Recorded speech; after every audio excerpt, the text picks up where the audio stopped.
Notre secours est dans le nom du Seigneur qui a fait le ciel et la terre. Nous nous approchons de la fin. Le roi Ézéchias, souvenez-vous, un des rois les plus justes, qui pourtant au sommet de sa gloire va entraîner le désastre de la maison d'Israël. Son histoire s'étend sur 3 chapitres.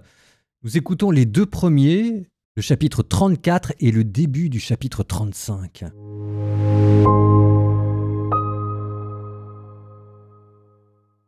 Josias avait 8 ans lorsqu'il devint roi et il régna 31 ans à Jérusalem.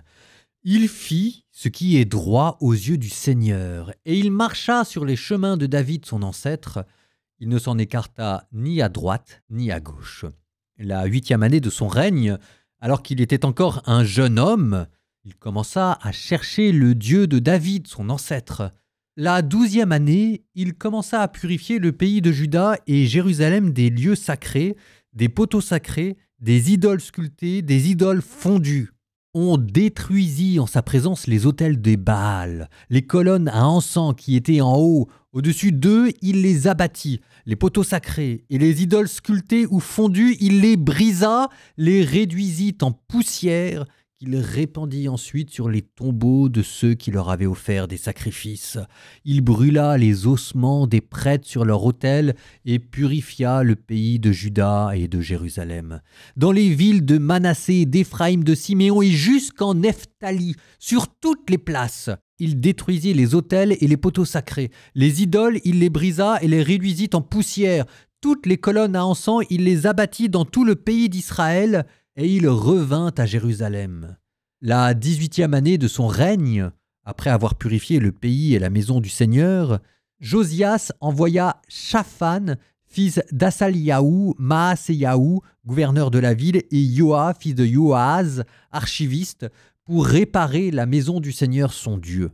Ils se rendirent chez Hilcias, le grand prêtre, et lui donnèrent l'argent apporté à la maison de Dieu, celui que les Lévites, gardiens du seuil, avaient recueilli de Manassé, d'Éphraïm et de tout le reste d'Israël, de tout Juda et Benjamin et des habitants de Jérusalem. On le remit entre les mains des maîtres d'œuvre, préposés à la maison du Seigneur, on le remit à ces derniers pour consolider et réparer la maison.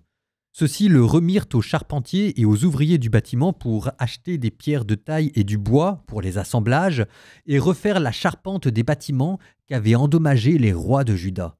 Ces hommes accomplissaient leur travail avec honnêteté. Ils étaient sous la surveillance de Yahat et d'Obadiahu, lévites d'entre les fils de Merari. Zacharie et Meshulam d'entre les fils de Kehat étaient chargés de les diriger ainsi que tous les lévites habiles à jouer des instruments de musique. Ils surveillaient les porteurs et dirigeaient tous les artisans dans les divers services. D'autres lévites étaient secrétaires, scribes et portiers. Comme on retirait l'argent apporté à la maison du Seigneur, le prêtre Hilcias trouva le livre de la loi du Seigneur transmise par Moïse. Hilcias prit la parole et dit au secrétaire Shaphan : « J'ai trouvé le livre de la loi dans la maison du Seigneur. » Et Hilcias donna le livre à Shaphan. Shaphan porta le livre au roi et, de plus, lui rendit compte de ce qui s'était passé. Tout ce qui a été confié à tes serviteurs, ils l'ont fait. L'argent qui se trouvait dans la maison du Seigneur, ils l'ont versé et remis entre les mains des préposés et des maîtres d'œuvre. Shaphan, le secrétaire, annonça au roi : « Le prêtre Hilcias m'a donné un livre. » Et Shaphan fit au roi la lecture de ce livre. Après avoir entendu les paroles de la loi, le roi déchira ses vêtements. Il donna cet ordre à Hilcias, à Ahikam, fils de Shaphan, à Abdon, fils de Mika, au secrétaire Shaphan ainsi qu'à Asaïa, serviteur du roi. « Allez consulter le Seigneur pour moi et pour ce qui reste d'Israël et de Juda au sujet des paroles du livre qu'on vient de retrouver. La fureur du Seigneur est grande. Elle s'est déversée sur nous parce que nos pères n'ont pas observé la parole du Seigneur et n'ont pas pratiqué tout ce qui est écrit dans ce livre. » Alors Hilcias et ceux que le roi avait désignés allèrent chez la prophétesse Hulda, femme du gardien des vêtements Shaloum, fils de Toka, fils de Ashra. Elle habitait à Jérusalem, dans la ville nouvelle. Quand ils lui eurent parlé de cette affaire, elle leur dit : Ainsi parle le Seigneur Dieu d'Israël.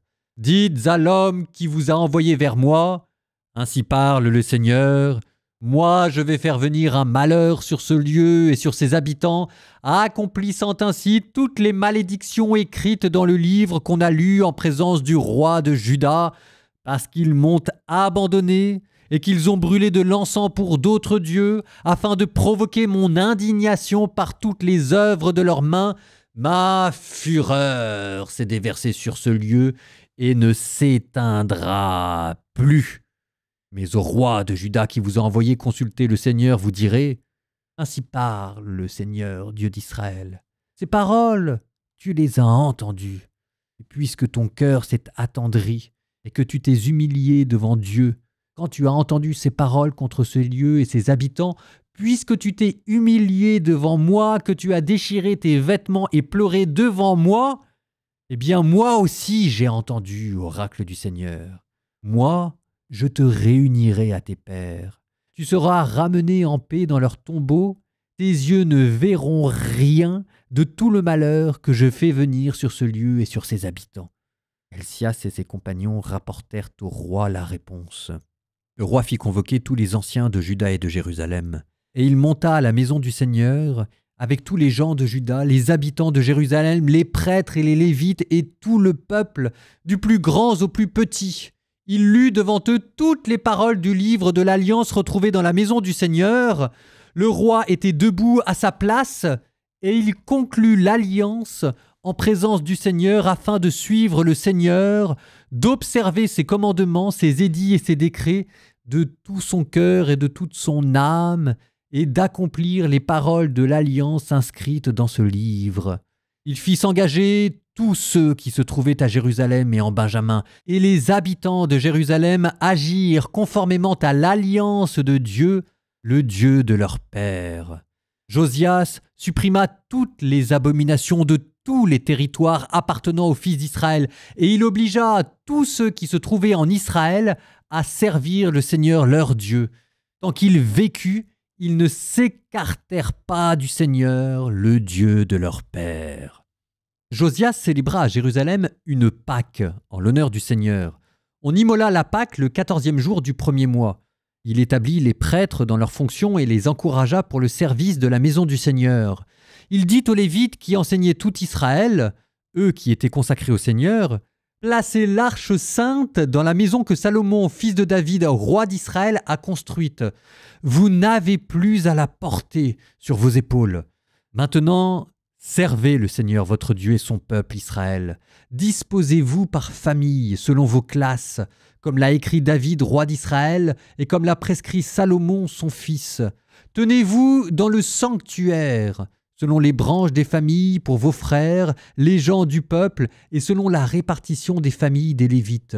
Immolez la Pâque, sanctifiez-vous et préparez-la pour vos frères, afin qu'ils puissent la célébrer en se conformant à la parole du Seigneur transmise par Moïse. » Josias préleva pour les gens du peuple, pour tous ceux qui étaient là, du petit bétail, agneaux et chevreaux, tout cela en victime pour la Pâque, soit 30 000 bêtes, ainsi que 3 000 bœufs. L'ensemble provenait du cheptel du roi. Ces princes prélevèrent des offrandes volontaires au profit du peuple, des prêtres et des Lévites. Helcias, Zacharie et Yehiel, chefs de la maison de Dieu, donnèrent aux prêtres en victime pour la Pâque 2600 agneaux et 300 bœufs. Conanias et ses frères Shemayahu et Nethanel, Ashbayahu, Yehiel et Yozabad, chefs des Lévites, prélevèrent au profit des Lévites en victime pour la Pâque 5000 agneaux et 500 bœufs. Le service fut ainsi organisé.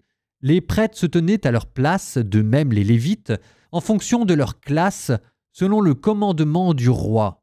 On immola la Pâque, les prêtres firent l'aspersion avec le sang reçu de la main des Lévites, et ceux-ci écorchaient les victimes. Les Lévites mirent à part les victimes destinées à l'Holocauste, afin de les remettre aux gens du peuple, selon les branches des familles pour qu'ils les présentent au Seigneur, comme cela est écrit dans le livre de Moïse. On fit de même pour les bœufs. Ils firent rôtir la Pâque, comme cela est ordonné. Ils firent cuire les autres viandes sacrées dans des chaudrons, des pots et des plats, et s'empressèrent de les porter à tous les gens du peuple. Ils firent ensuite les préparatifs pour eux-mêmes et pour les prêtres, car les prêtres, descendants d'Aaron, furent occupés jusqu'à la nuit à offrir l'holocauste et les graisses. Les Lévites firent donc les préparatifs pour eux-mêmes et pour les prêtres descendants d'Aaron. Les chantres, fils d'Asaph, étaient à leur place, selon le commandement de David, d'Asaph, de Héman, de Yédoutoun, le voyant du roi, et les portiers se tenaient à chaque porte. Aucun d'entre eux n'avait à interrompre son service, puisque leurs frères lévites faisaient pour eux les préparatifs. C'est ainsi que, ce jour-là, fut organisé tout le service du Seigneur en vue de célébrer la Pâque et d'offrir des holocaustes sur l'autel du Seigneur, selon le commandement du roi Josias. Les fils d'Israël qui étaient présents célébrèrent la Pâque en ce moment-là, ainsi que la fête des pains sans levain pendant 7 jours. On n'avait pas célébré de Pâques comme celle-là en Israël depuis les temps du prophète Samuel, et aucun des rois d'Israël n'avait célébré une Pâque semblable à celle que célébrèrent Josias, les prêtres et les Lévites, tous les gens de Juda et d'Israël qui étaient présents et les habitants de Jérusalem. C'est la 18e année du règne de Josias que l'on célébra cette Pâque.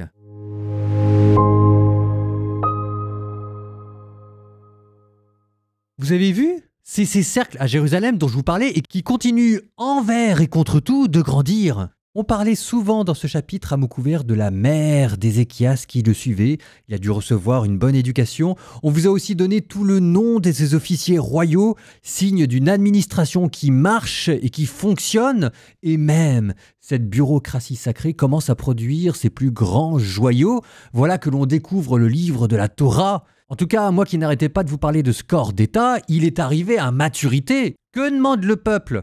Justement, en parlant du peuple, on refait l'unité en lui proposant une Pâque nationale comme il en a jamais vu, nous dit le texte, depuis le prophète Samuel. Sauf que le prophète Samuel, c'est pas dit qu'il ait jamais réalisé de Pâque. En tout cas, on a compris l'idée. Le programme politique dessiné par David et Salomon est enfin réalisé. Il aura peut-être fallu attendre tout ce temps, mais on y est arrivé. Alors évidemment, tout cela est magnifique. Maintenant, est-ce que ça va suffire ? Est-ce que vous vous souvenez de la question que je vous avais posée la dernière fois ? Ces réformes effrénées qui se succèdent les uns après les autres et aucune qui ne marche, c'est simple, on a l'impression que soit on est en train de bâtir des autels aux dieux païens, soit on est en train de les détruire, mais on est comme pris dans une sorte de cycle et de tourbillon infernal. On peut s'extasier devant l'ardeur et l'audace du roi Josias, on peut aussi frémir devant tous ces autels païens qui n'arrêtent pas de repousser comme du chien-dent et qu'on n'arrive jamais tout à fait à abattre. On ne s'en sort pas. C'est comme s'il y avait en Israël un rejet profond de la religion. C'est pas un simple abandon une ou deux fois, c'est que à chaque fois on essaye de greffer un nouveau cœur et à chaque fois il y a un rejet. À part ces quelques cercles de prêtres obéissants à Jérusalem et qui tentent réforme après réforme de changer les choses et qui à chaque fois d'ailleurs est contrecarré, mais le reste des Israélites ne veut plus de cette religion. C'est comme s'il y avait dans le peuple une maladie honteuse sur laquelle on n'arrive pas de mettre de nom mais qui gangrène de l'intérieur ce peuple. Alors est-ce que la réforme d'Ézéchias va marcher ? La suite au prochain épisode. Proverbe 22, 11, 15. Qui s'attache à purifier son cœur à des paroles aimables. C'est beau ça, le roi est son ami. Les yeux du Seigneur veillent sur le savoir, mais il réduit à rien les propos trompeurs. Le paresseux dit, il y a un lion dehors, si je sors, je suis mort. Gouffre profond, la bouche de la femme d'un autre, y tombe ce que réprouve le Seigneur. La folie s'agrippe au cœur d'un jeune. C'est le bâton de la correction qui lui fera lâcher prise.